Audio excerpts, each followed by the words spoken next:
आज हम लोग दुनिया को दिखलाने चाहते हैं कि अब हिंदुस्तान दिल से, हृदय से स्वराज्य चाहता है और स्वराज्य के लिए तैयार हो गया है. Has been present at Haripura in person to give us his blessings, loudspeakers. And I do hope that in future we shall make greater use of the film. In conclusion, I beg of you to remember that our mission remains unfulfilled. We have undoubtedly traveled a long way towards the goal of Swaraj, but complete independence has yet to be won. The coming months and years will prove to be a momentous period in our history, pregnant with immense possibilities. Let us therefore resolve to gird up our loins, sink all our differences, stand shoulder to shoulder, and continue our march.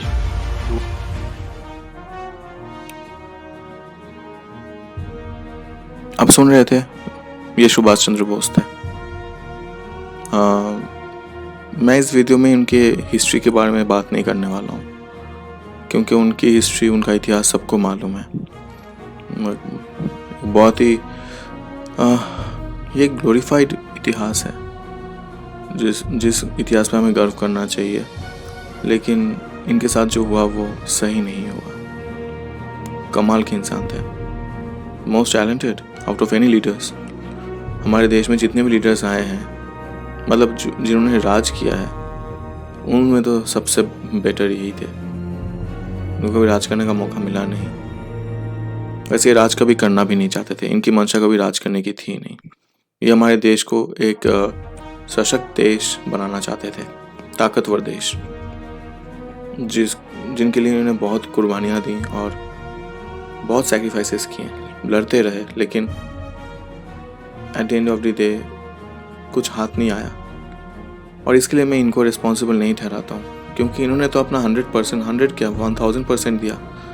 लेकिन जब देश के अंदर के ही लोग बेईमानी करते हैं ना, तब अच्छे से अच्छा आदमी भी कुछ नहीं कर पाता. मैं पर्टिकुलरली किसी का नाम पॉइंट आउट नहीं करना चाहूँगा, लेकिन मुझे दुख है कि हमारे देश को ऐसा नेता नहीं मिला, जबकि ऐसा नेता हमारे देश में ही पैदा हुआ. मैं कभी सोचता हूँ कि अगर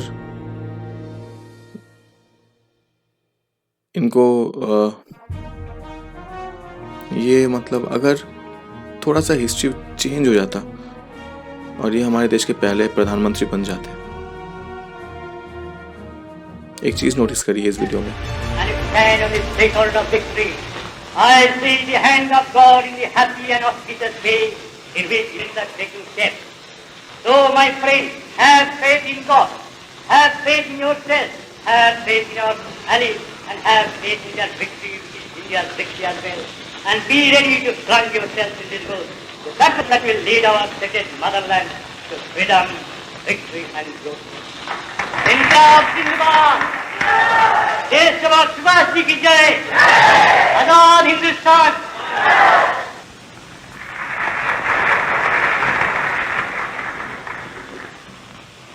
श्री रासबिहारी जी बोस पूर्वी एशिया की जंग आजादी के नुमाइंदों, बहनों और भाइयों, सबसे पहले मैं आप लोगों के दिली इस्तकबाल के लिए और साथ ही साथ आपने जो मुझको पूर्वी का बनाया, इसके लिए भी तहे दिल से आप लोगों का शुक्रिया अदा करता हूं. क्योंकि अब ये वक्त निहायत नाजुक है. मैं इस जिम्मेदारी को कबूल करता हूं, लेकिन निहायत नम्रता के साथ, और खुदा से दुआ मांगता हूं कि उन्होंने हमें वो ताकत, वो जोश और वो बहादुरी से हम अपने हमवतनों की पूरी पूरी मर्जी के मुताबिक लड़ाई लड़ी और हिंदुस्तान को आजादी पहुंचा। क्या आपने नोटिस किया इस वीडियो में क्या था?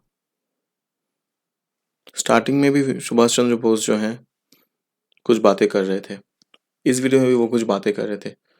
इनकी भाषा में आपने वो डिफरेंस नोटिस किया?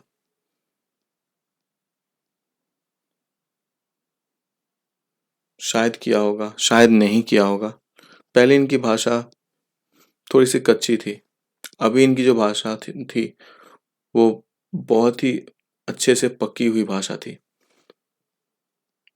आप सोचोगे मैं क्या बोल रहा हूँ, अगर आप दोबारा देखेंगे इसको रिवाइंड करके आपको समझ आएगा।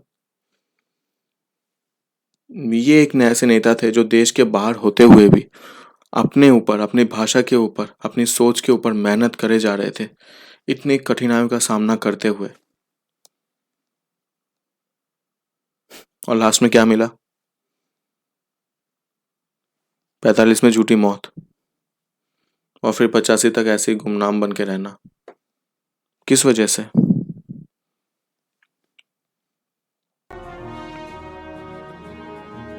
मैं वही बोल रहा था कि अगर ये हमारे देश के पहले प्राइम मिनिस्टर होते तो आप देख रहे हैं ये जो मैप,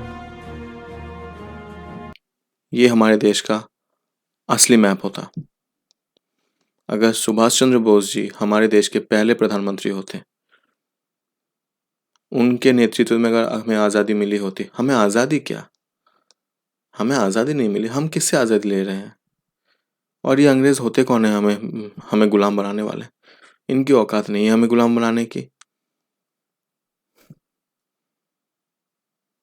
कह सकते हैं कि हम वापसी जो कर रहे थे अपने एक महान यात्रा की, उस वापसी में सबसे पहले नेता अगर हमारे सुभाष चंद्र बोस जी होते तो आज हमारे देश का नक्शा कुछ ऐसा होता।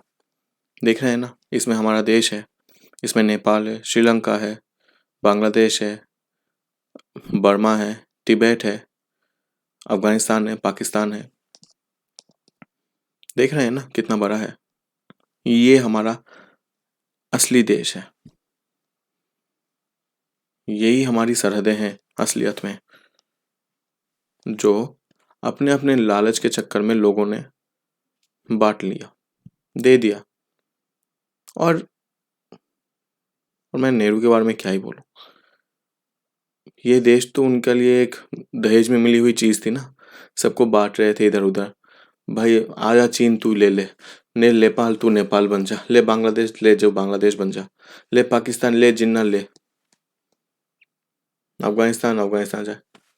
बलूचिस्तान वाले जब देश बट रहा था तब बलूचिस्तान वाले चिल्ला रहे थे कि हमें भी हिंदुस्तान का हिस्सा बना दो, लेकिन नहीं, पाकिस्तान एक कोने से दूसरे कोने में बांग्लादेश को अपना पाकिस्तान मान सकते हैं, लेकिन पाकिस्तान का एक छोटा सा हिस्सा जो कुछ 100 किलोमीटर था बलूचिस्तान, उसको इंडिया का हिस्सा नहीं बना सकते थे। ये ब्लंडर। और साथ ही साथ ये जो वॉर के जो एक लिस्ट दे रखे ना, ये 19 में जितने भी वॉर हुए थे, 47 फिर 71 99, ये सब नहीं होता। और अगर चाइना और इंडिया का वार हो भी जाता ना तो चाइना तिब्बत पे कभी कब्जा नहीं कर पाती अगर सुभाष चंद्र बोस हमारे पहले प्रधानमंत्री होते। इतना तो मैं लिख के दे सकता हूँ।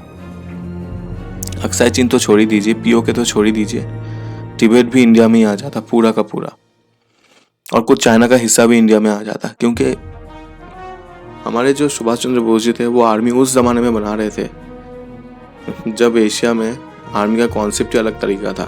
सिर्फ कॉलोनाइज करने वाले जो लोग थे जिनको मास्टर्स बोला जाता है, उनके पास से आर्मी हुआ करती थी। रशियंस के पास, यूरोपियंस के पास, अमेरिकन्स के पास। चाइना ने लिबरेशन आर्मी बना ली थी, लेकिन वो बहुत ही कमज़ोर आर्मी थी। और उसके मुकाबले सुभाष चंद्र बोस ने जो एक आर्मी खड़ी की थी वो बहुत ज़्यादा ही वेल फंक्शन और वेल ऑर्गेनाइज था। मैं बस इतना बताना चाहता हूँ कि कभी आप लोगों के दिमाग में एक थॉट आया कि ये जो सुभाष चंद्र बोस है जब अपना घर छोड़ के जा रहे थे देश को आज़ादी दिलवाने के लिए, तब इनको पता था कि शायद ये वापस कभी नहीं आ पाएंगे, फिर भी ये चले गए। कभी फील कीजिए, अपने आप को रखिए कि आप घर छोड़ के जा रहे हैं और आपको पता है कि आप कभी नहीं आ पाओगे वापस। कोशिश कीजिए फील करने की, आप समझ जाएंगे कि इस पोजीशन में रहे हुए हैं। लेकिन इन सब बातों का कोई फ़ायदा नहीं है, क्योंकि जो हो चुका वो हो चुका और हमारा देश बहुत बुरी तरीके से बिगड़ चुका। कुछ ऐसे लोगों ने हमारे देश को अपने हाथों में ले लिया जिसकी वजह से हमारे देश का हाल अभी काफ़ी बुरा है। धीरे धीरे कुछ सुधार आ रही है, लेकिन अभी तरक्की करने के लिए और 30 साल लग जाएंगे। और ये किस लिए हुआ? क्योंकि कोई ताकतवर नेतृत्व नहीं था हमारे देश में। कोई ऐसा नेता था ही नहीं जिनको सिर्फ देश की पड़ी थी, जिनको सिर्फ देश के लिए करना था, देश के लोगों के लिए करना था। ऐसा कोई नेता था ही नहीं। और जो थे उनको तो दबा दिया गया। कैसे कैसे मारा गया है, कैसे कैसे दबाया गया है, कैसे कैसे करियर खराब किया गया है, आप लोग पढ़िए, आप जान जाएंगे। लेकिन लास्ट में मैं एक ही चीज़ बोलना चाहूँगा, सुभाष चंद्र बोस एक ऐसे नेता थे, एक ऐसे इंसान थे जिसको हमारे देश की सबसे ज़्यादा ज़रूरत है, लेकिन हम उन्हें डिज़र्व नहीं करते।